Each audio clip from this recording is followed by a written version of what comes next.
they really talk about how this time frame is a very magnetizing time that we're in. Like things are happening very quickly. And they're telling you, oh, to mind your thoughts, watch your thoughts, right?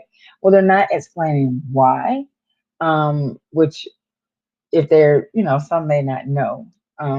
But the reason why this is such a very magnetizing time frame is because of all of the planetary movement in the sign of Scorpio. Okay.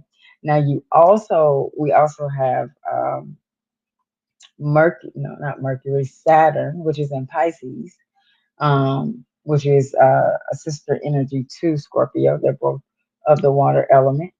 And then you have Pluto, which is the ruler of Scorpio in Capricorn.